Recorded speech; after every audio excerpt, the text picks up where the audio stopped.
Cricket की दुनिया यानी गेम ऑफ क्रिकेट में आपका स्वागत है।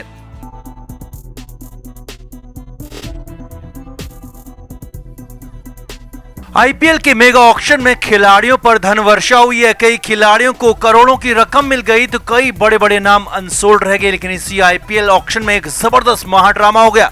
हालात ये थे कि ड्वेन ब्रावो के लिए बिडिंग बंद हो गई थी। चेन्नई ने अपने हाथ पीछे खींच लिए थे। ब्रावो सोल्ड होने ही वाले थे, लेकिन तभी सीएसके की टेबल पर बैठे बालाजी को फोन आ गया। जी हाँ, फिर तो ड्रामा क्या महाड्रामा हो गया और ब्रावो के लिए फिर से बोली लगनी शुरू हो गई। तो क्या हुआ ऐसा, क्यों धोनी की बीच ऑक्शन में हो गई एंट्री, सब कुछ आपको बताते हैं। आप इस वीडियो को शेयर करें और कमेंट करके अपनी राय जरूर दें।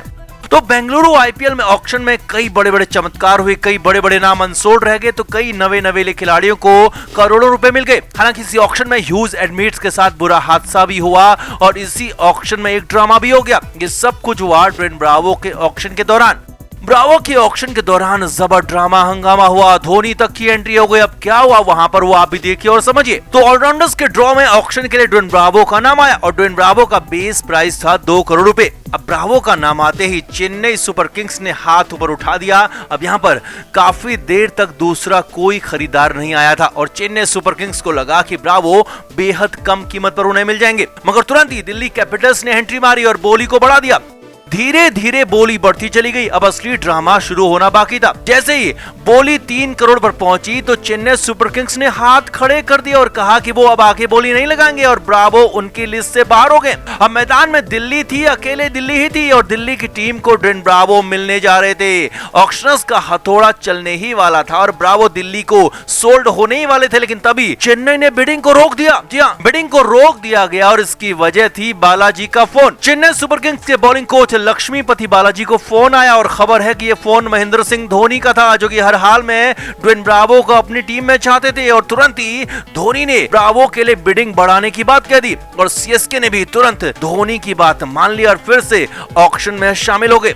अब ये पहली बार हो रहा था जब बिडिंग बंद होने के बाद चेन्नई के लिए दोबारा से बिडिंग शुरू करनी पड़ी। दूसरी बार ब्रावो के लिए बिडिंग शुरू हुई और वो भी धोनी का फोन आने के बाद दिल्ली भी आगे बढ़ती रही और चेन्नई भी आगे बढ़ती रही। अब जिन ब्रावो के लिए चेन्नई ने 3 करोड़ का बजट बनाया था, उन्हीं ब्रावो को चेन्नई ने 4 करोड़ 40 लाख की बड़ी और मोटी रकम में खरीदा। जी अपने बजट से 1 करोड़ 40 लाख रुपए ज्यादा। हालात ये थे कि दिल्ली रुक गई नहीं तो ब्रावो को खरीदने के लिए धोनी की चेन्नई 5 करोड़ के पार भी जाने को तैयार दिख रही थी। और ये सब कुछ हुआ उस फोन के बाद जिसे महेंद्र सिंह धोनी का फोन कहा जा रहा है, जिस वजह से ब्रावो के लिए फिर से बिडिंग शुरू हुई।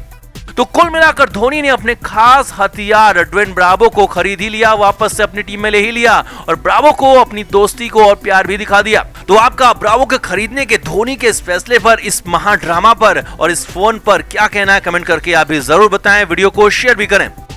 तो टीम इंडिया से जिस अंदाज में सीरीज की शुरुआत करने की उम्मीद लगाई जा रही थी, वही हुआ भी। भारतीय टीम ने शानदार अंदाज में पोलार्ड की कैरेबियन टीम को धो दिया और 6 विकेट से बड़ी जीत हासिल की। इस जीत में पहले गेंदबाजों ने दमखम दिखाया तो फिर बल्लेबाजों ने कमाल का खेल दिखाया और एक तरह से ये परफेक्ट मैच था, परफेक्ट जीत भी थी। मगर रोहित शर्मा को ये जीत परफेक्ट नहीं लगी। जी हाँ, मैच के बाद रोहित ने कुछ ऐसा ही कहा।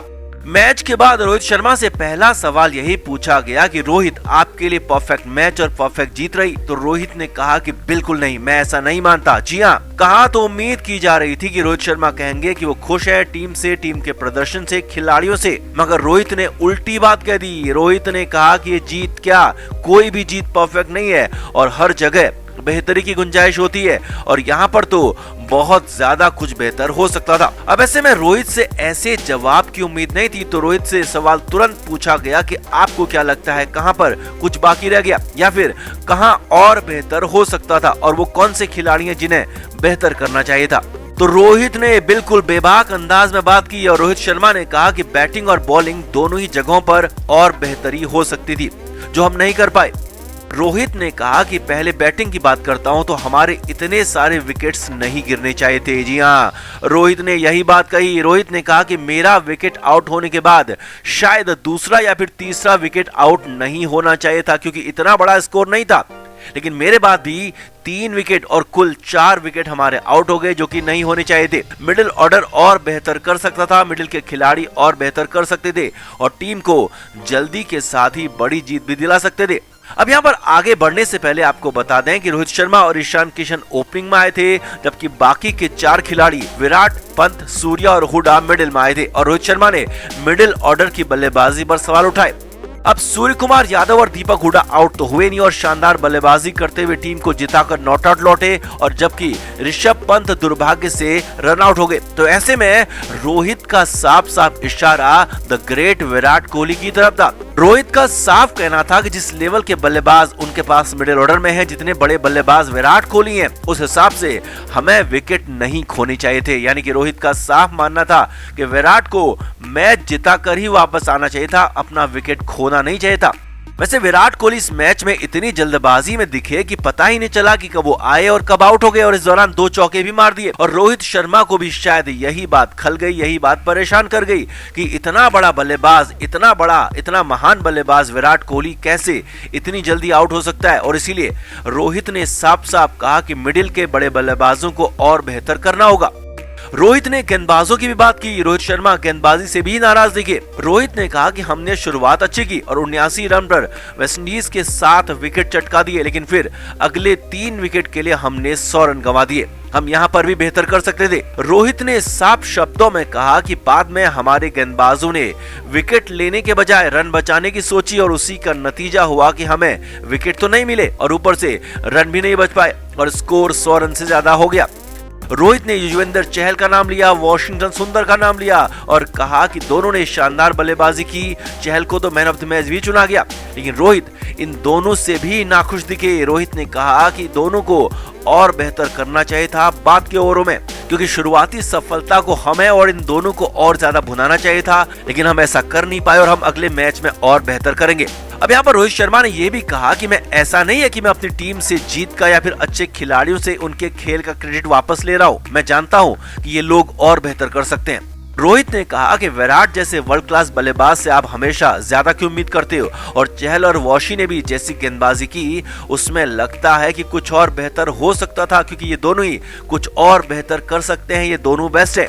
तो कुल मिलाकर रोहित शर्मा अपने बेस्ट खिलाड़ियों से और ज्यादा बेस्ट निकालना चाहते हैं, इसीलिए इतनी बड़ी जीत, इतनी शानदार जीत के बाद भी खुश नहीं है और नाखुशी साफ साफ जता रहे हैं, दिखा रहे हैं और फाइनली नाम भी बोल दिया। तो आप रोहित के इस बेबाक जेस्चर पर क्या कहेंगे? रोहित की कप्तानी में टीम को कितना निखार मिलेगा? कमेंट करके जरूर बताएं और वीडियो को शेयर भी करें। क्रिकेट के हर नए अपडेट के लिए गेम ऑफ क्रिकेट को सब्सक्राइब करें और उसके बाद बेल आइकन को प्रेस करना ना भूलें, ताकि सिर्फ आपको मिले गेम ऑफ क्रिकेट की हर खबर सबसे पहले। क्रिकेट के हर नए अपडेट के लिए गेम ऑफ क्रिकेट को सब्सक्राइब करें और उसके बाद बेल आइकन को प्रेस करना ना भूलें, ताकि सिर्फ आपको मिले गेम ऑफ क्रिकेट की हर खबर सबसे पहले।